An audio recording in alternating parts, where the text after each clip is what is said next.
अब हम इसको शुरू करते हैं। तो सबसे पहली चीज जो मैंने आपको बताया है, डस्ट ऑफ स्नो का poet is Robert Frost and fire and ice का poet is again Robert Frost. तो हम अपनी फर्स्ट पोएम से शुरू करते हैं, that is dust of snow. ठीक है, तो डस्ट ऑफ स्नो आपको पता है कि भाई इसमें क्या था, पोएट था रॉबर्ट फ्रोस्ट, उसका मूड काफी खराब था। ठीक है, उसको लग रहा था कि आधा दिन तो वो अपना ऑलरेडी र्यून कर चुका है, खराब कर चुका है। तो वो एक हेमलॉक ट्री के नीचे खड़ा था, या वहां से गुजर रहा था, या यहाँ पे बैठा था, ये पोम में मेंशन नहीं है। तो इसमें से कोई भी सिचुएशन हो सकती है कि या तो वो हेमलॉक ट्री के नीचे खड़ा था, ठीक है, या वो यहाँ से गुजर रहा था, या वहाँ ये उसके नीचे बैठा हुआ था। तो ये कौन सा ट्री है, ये है हेमलॉक ट्री। हेमलॉक ट्री की अगर मैं बात करूं तो हेमलॉक ट्री जो होता है वो पॉइजनस ट्री माना जाता है। ठीक है, कौन सा ट्री माना जाता है, poisonous tree. So it is considered as bad omen. ठीक है, इल ओमेन माना जाता है, अशुभ चीज मानी जाती है। ठीक है, और ये कौन बैठा हुआ है डस्ट ऑफ स्नो, ये हेमलॉक ट्री के ऊपर कौन बैठा हुआ है, क्रो बैठा हुआ है। कौन बैठा हुआ है, क्रो बैठा हुआ है। And crow is also considered as ill women.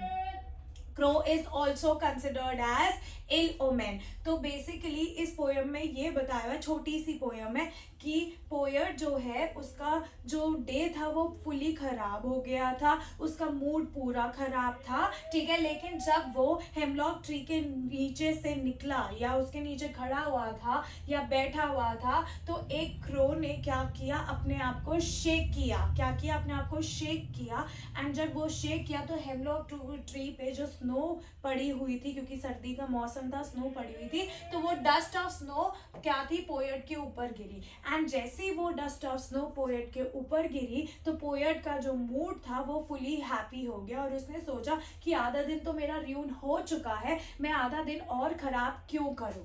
ठीक है, अब यहाँ पे हेमलॉक ट्री, अगर हम अपने जैसे की बात करें, हम इंडियंस की बात करें, तो हम हेमलॉक ट्री और क्रो को अशुभ मानते हैं। तो हम ये सोचते हैं कि अगर हमने हेमलॉक ट्री या क्रो बाय एनी चांस देख लिया तो हमारा दिन खराब जाएगा। लेकिन पोएट ने यहाँ क्या शो किया, पोएट ने ये शो किया है कि ये सिर्फ एक नेचर का पार्ट है, और जो नेचर है वो आपका मूड बेटर करता है। ठीक है, अगर खराब है वो बेटर करता है, खराब नहीं करता। ठीक है, तो ये सिर्फ मेंटालिटी का खेल है, माइंडसेट का खेल है, कि ये दोनों चीज से पोएट का जो ये दोनों चीज से जब डस्ट ऑफ स्नो पोएट के ऊपर गिरी तो इससे पोएट का जो मूड है वो खराब होने की जगह, और खराब होने की जगह बेटर हो गया, क्योंकि पहले ऑलरेडी उसका दिन आधा खराब हो चुका था। He was sad due to some reason, वो रीजन मेंशन नहीं है। ठीक है, अब उसका मूड जो है वो बेटर हो गया। तो इसमें ये शो किया हुआ है कि ये दोनों इल ओमेन है, हेमलॉक ट्री और क्रो दोनों के दोनों इल ओमेन है, बैड ओमेन है, अशुभ चीजें हैं। लेकिन इन अशुभ चीजों से पोएट ने अपना मूड खराब नहीं किया, क्योंकि ये नेचर का पार्ट है। And poet wants to show कि नेचर ही ऐसी चीज है जो आपको हील कर सकती है, आपको बेटर कर सकती है, आपकी मेंटल स्टेट को बेटर कर सकती है। हमें इन चीजों को अशुभ नहीं मानना चाहिए, because it is the part of nature. ठीक है, तो ये है पोयम। अब इसकी एक बार हम समरी रीड करते हैं। इस पोम का जो पोएट है वो कौन है, रॉबर्ट फ्रोस्ट। ठीक है, अब समरी रीड कर रहे हैं। The short poem by Robert Frost, याद रखना, बार बार बोल रही हूँ, Robert Frost throws light upon the unimaginable healing power of nature. तो वही हो गया कि it is unimaginable healing power of nature. Nature में बहुत ज्यादा पावर होती है आपको हील करने की। ठीक है, and tiny thing from a bad mood to ill health, there is nothing that can't be cured by nature. चाहे आपकी बैड मूड हो, चाहे आपकी बैड हेल्थ हो, it can be cured by nature. तभी होता है ना कि जब बंदा बहुत थक जाता है काम करके तो वो सोचता है कि कहीं कहीं मैं घूम आता हूँ, पहाड़ों में मैं घूम आता हूँ, उससे क्या होता है, उसकी मेंटल स्टेट जो होती है वो हील हो जाती है।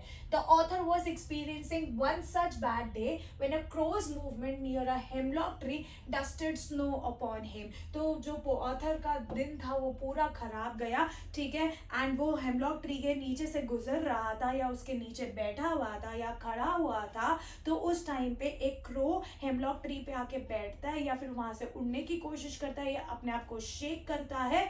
तो उसमें उसकी वजह से, उस मूवमेंट की वजह से जो डस्ट ऑफ स्नो है हेमलॉक ट्री से पोएट के कंधे पे जा गिरती है।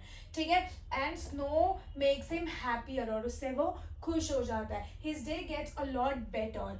Thus, the supremacy of nature as a whole made him realize how petty his problem was. अब उसे realize हुआ कि उसकी problem कितनी छोटी है इतने सुंदर nature के आगे.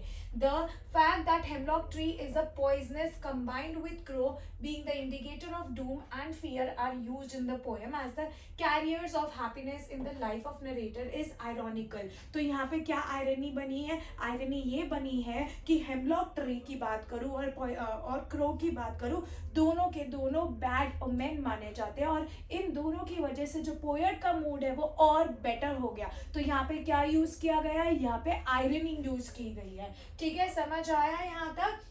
ठीक है. The poet through these object has tried to highlight that sometime creature linked with negative aspect of life can be the bringer of change and happiness. तो पोएट ने यहाँ क्या हाईलाइट किया है कि जो चीज़ हम दिमाग से हमें लगता है कि गलत है वही चीज़ तुम्हारा हैप्पीनेस का रीज़न बन सकती है. जैसे यहाँ पे क्रो की मूवमेंट की वजह से और हेमलॉक ट्री की वजह से जो पोएट के ऊपर स्नो गिरी थी उससे वो और हैप्पी हो गया था. ठीक है. Being outdoor in nature with all it's unpredictability can benefit anyone anywhere at any time. ठीक है, समझ आया? तो ये बहुत ही इजी पोएम थी. इसकी थीम देखते हैं. थीम ऑफ द पोएम आएगा 3 मार्क में, तो ये एज इट इज लिख लेना, बहुत इजी है. Dust of snow has its main theme is communicate between nature and humans. क्या दिखाया है? Communication between nature and humans. Nature healing, the nature healing and helping with negative human emotion. The significant of small natural event. किस तरह से nature ने उसको heal किया इस छोटे से मूवमेंट से, इस छोटे से मूवमेंट से कैसे पोएट हैप्पी हो गया. The poem expresses the significance of small thing in changing one's attitude. The poet appreciates the beauty of snowflake which changed his mood and saved many precious moments from being wasted away. The crow shakes off the dust from the hemlock tree. The short poem by Robert Frost throws light upon the unimaginable healing power of nature and tiny things. तो ये सिर्फ हमारे mind set है कि क्या चीज़ आपको बुरी लगती है और क्या चीज़ आपको अच्छी लगती है. अगर आप उसको इलोमेन की जगह नेचर का पार्ट मानोगे तो उससे क्या होगा? उससे आपका जो मूड है वो और बेटर होगा, वो आपको हील करेगा. ठीक है.